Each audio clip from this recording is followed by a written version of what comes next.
What really happens in those first few moments after we die? Today, we're going to explore one of life's greatest mysteries by diving into what Islamic tradition teaches about the soul's journey. And according to these sources, it's not an ending at all. It's a whole new beginning. I mean, it's the universal question, isn't it? What happens the moment our eyes close for the last time? Is it just darkness, an endless sleep, or is it something else entirely? Well, Islamic tradition offers a very specific and pretty vivid answer to that. So the journey begins in a place called al-Barzakh. The word itself in Arabic literally means a barrier. Think of it as an unseen realm that separates our world from the final day of judgment. But here's the crucial detail. This is a conscious stage. This isn't some kind of unconscious sleep. The soul is said to be fully, completely aware. And that really gets to the heart of it. According to the sources, death isn't a fading away. No, it's described as the moment we truly wake up, opening our eyes to a new, profound reality. The soul's journey doesn't hit pause. It actively kicks into high gear.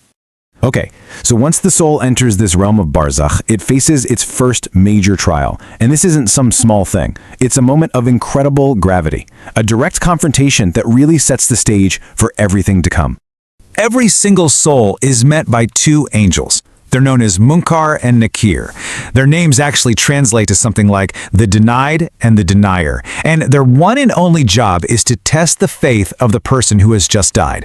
This isn't a trial by a jury of your peers, This is a one-on-one divine interrogation. And to give you a sense of just how intense this moment is, the sources describe their appearance as, well, terrifying. This quote paints an incredible picture of their power. It's meant to convey that this is, without a doubt, the most serious test a person will ever face. This whole confrontation builds to an absolute climax. Everything, and I mean everything, hinges on the soul's ability to answer three simple yet monumentally important questions. This is the ultimate test, and you face it completely alone. And here they are. On the surface, the three questions seem pretty straightforward. Who is your Lord? What is your religion?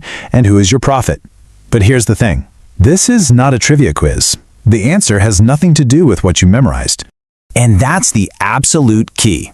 The ability to answer correctly is believed to be a direct reflection of how you lived your life, not your IQ or your memory. The sources explain that God himself grants steadfastness to the true believer, allowing their soul to answer with total conviction. In that moment, your entire life becomes your testimony. Now, based on those answers, the soul's experience in Barzakh immediately splits down one of two starkly different paths. The resolution to this divine test determines whether the grave becomes a place of peace or a place of torment. And the contrast is just dramatic. For the believer who answers correctly, their grave becomes spacious. It's filled with light. A window to paradise is opened, letting in its pleasant breezes, and their own good deeds appear as a comforting friend. It's described as being as peaceful as a bride on her wedding night. But for the disbeliever, it's the exact opposite.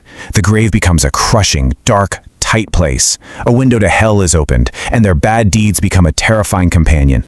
This powerful statement from the Prophet Muhammad, peace be upon him, just perfectly sums up the two potential realities.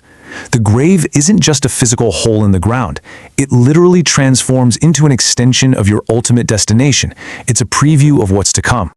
So why does this belief matter so much in the daily life of a practicing Muslim? This isn't just some abstract theology, right? It's meant to have a profound, practical impact on how you live in the here and now.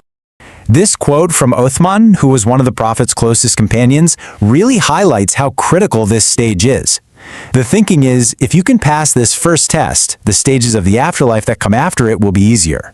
But if you fail here, what comes next is considered even harder. It really frames the grave as the most crucial first step. And this is how it all ties back to daily life. This belief creates a real sense of urgency to live well, knowing that accountability starts immediately. It encourages detachment from materialism, a sense of hope during tough times, and it motivates very specific actions. For example, reciting a particular chapter of the Quran called Surah al-Mulk is believed to protect a person from torment in the grave.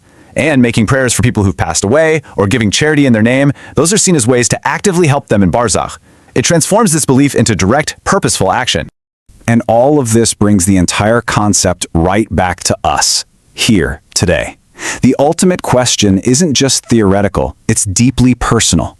If your journey began today, how would you answer? Because the answer, according to these teachings, is found not just in what we know, but in how we live.